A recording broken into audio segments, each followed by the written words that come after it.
Okay. Welcome to our next top tips session as part of Touring and Adventure Month. Today we're going to be hearing from two experts in the sector giving their top tips on affordable marketing. So let's meet our experts today. First, I've got Janet Parton, Sales and Marketing Director at Cosmos and Globus. Hi, Janet. Hi, everyone. And then Ant Stone, Director of Marketing at G Adventures. Hi, Ant. Yeah. So let's start by looking at some top tips that agents can use to attract some new touring and adventure customers, maybe customers that don't even book with that agency yet. Janet, let's start with you. Hi, everyone. I hope you're having a good conference so far. Thanks for having me, Claire. I think top tips for agents who may not have a touring database. One of the basics is almost just to sort of say to customers that are either coming in or on the phone, have you thought about a tour?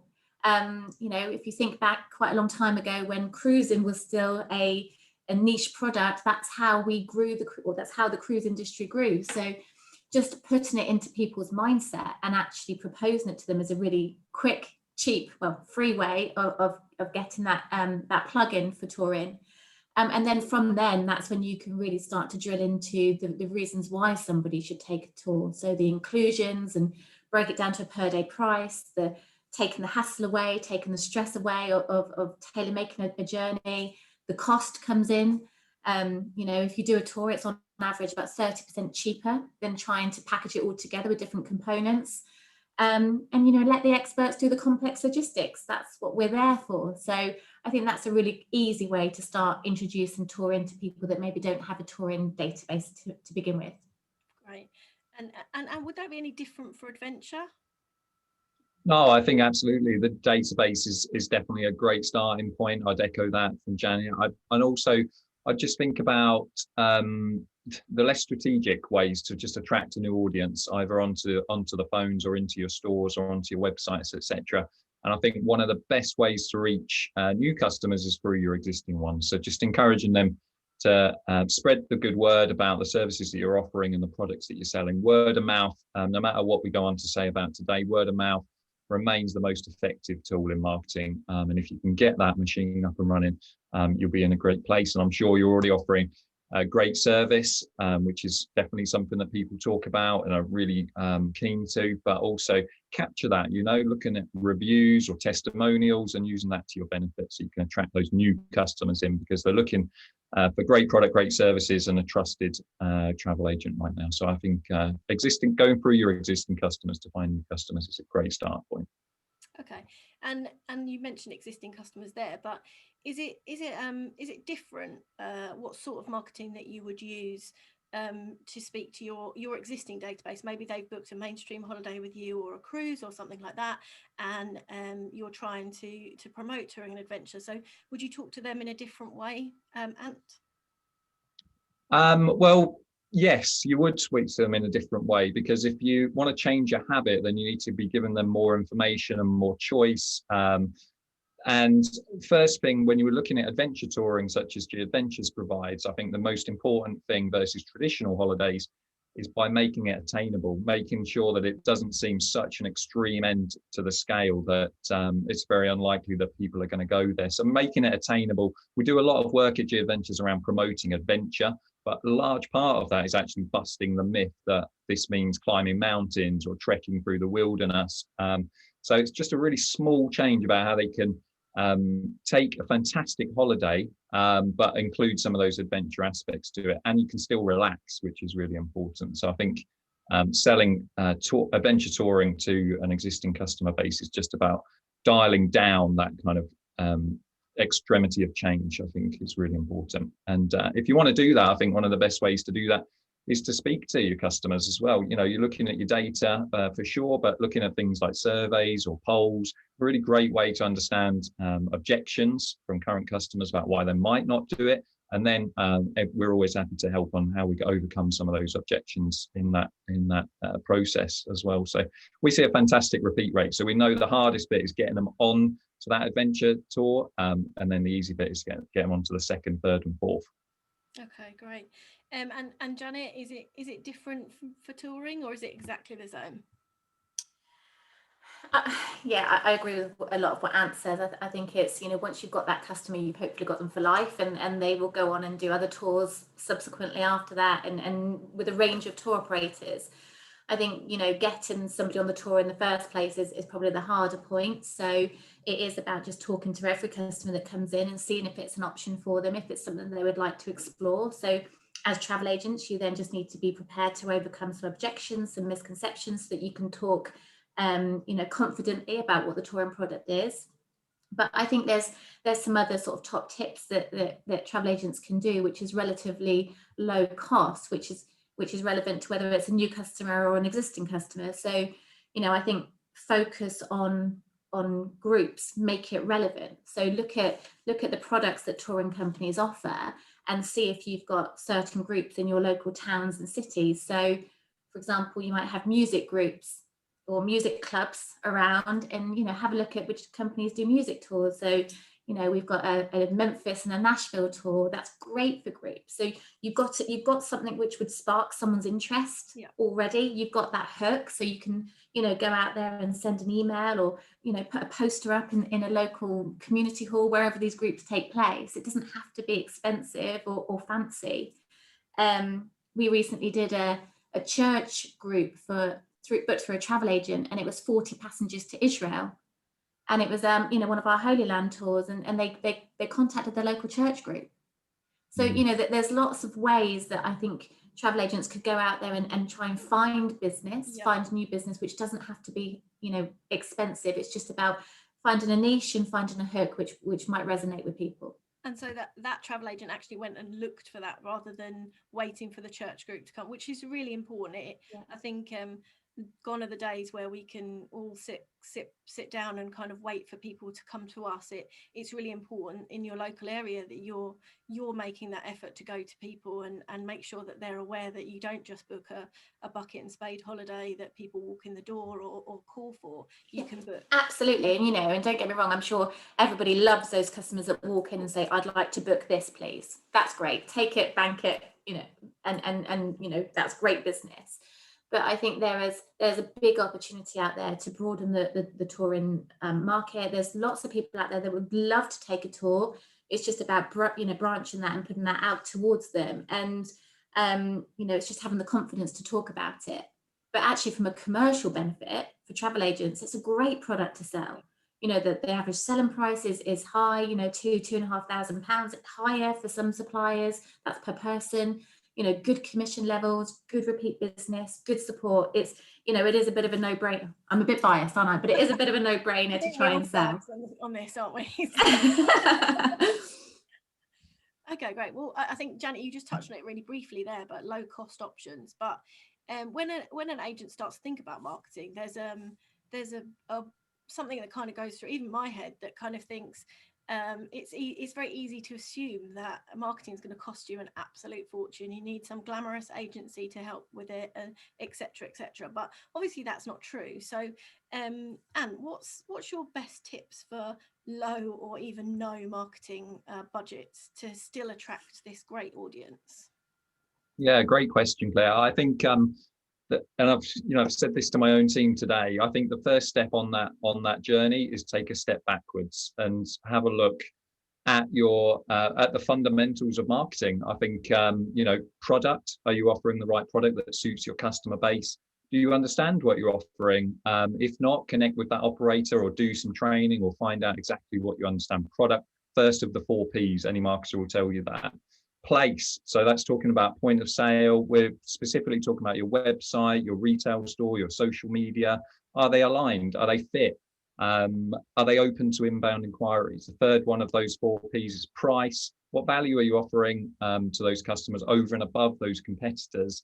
And are you accessing the latest deals and promos? Because if you're not, your competitor probably is. So making sure that you've got that pipeline right the way through for price. And then talking about promotion, the fourth of the 4 Ps, promotion. How are you promoting that product? Are you giving clear benefit to the customer? Are you consistent? Are you clear? Are you compelling in the way that you're promoting that across all of your channels? But I think the fundamental first point after understanding all 4 quarters of the 4 Ps is actually something Janet said already in the first question, which is around that database. I'm very wary of marketing of small businesses that really build their community on Facebook or on Instagram, some on LinkedIn, for example, or WhatsApp. These are third-party platforms that they can just change in an instant and really take that community alongside with them, or make you pay for that access to that. So building a first-party database of quality, high quality, usable email contacts will serve you really well in the long term, especially if you're serving that database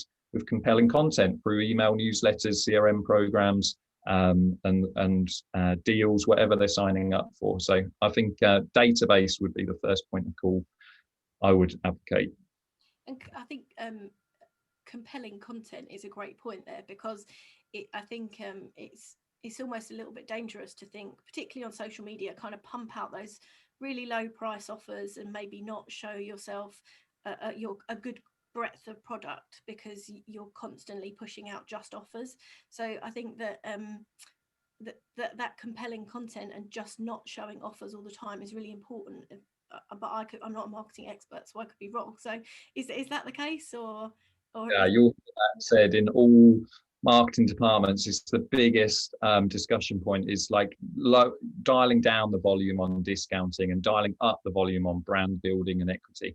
And for a small business, you know, when they're selling the similar products to the adjoining street or the next town over, when it comes to product differentiation, absolutely, but also the story of that store, that seller, that agent, and the expertise really needs to come through there, because that is the USP, the point of differentiation. Most commonly when we're talking to travel agents, it's their ability to sell adventure touring with confidence, and that sometimes comes with experience through training or first-hand experience of having been on one of the tours. So absolutely, I'd agree with that.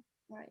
And Janet, what's your top low-cost tip for marketing? I've got a couple. I think, first and foremost is utilise the touring and adventure suppliers out there. So, I'm sure we've all got rafts of tools which are accessible to travel agents for you to use. So whether that be window card templates or, email templates, training, there's lots of different tools that we have at our disposal, which we have ready for travel agents. So that's the first thing. I know you just made a point, Ant, about social media and actually building, sort of a hard copy database. I agree with that, but social does have its place. And I think, that it is working really well at the moment for cheap or low cost activity. I know our Cosmos travel agent page is, we post offers on there and then they're shared by travel agents. And we've got just loads of testimonials where travel agents have said, thanks for this, I've had a booking resulted in posting that offer, just time and time again. And I know that the ATAS Facebook page, suppliers can post those same offers onto the ATAS page, so you can take those, copy it, put it onto yours, maybe use it as a lead generation. So if you can then get the customer's email address and name, so you can put that into your own database then, so you can then use it going forward, that would all help. But they're really simple tools at the moment, which are easily accessible and I think would be a quick win for lots of businesses. Perfect. The other thing, sorry Claire, the other thing just on that is, I'm talking certainly from Cosmos perspective here, but I'm sure I'm talking from other touring suppliers as well, is utilise suppliers for joint marketing campaigns. So if budgets are tight, they're tight all over, we're going through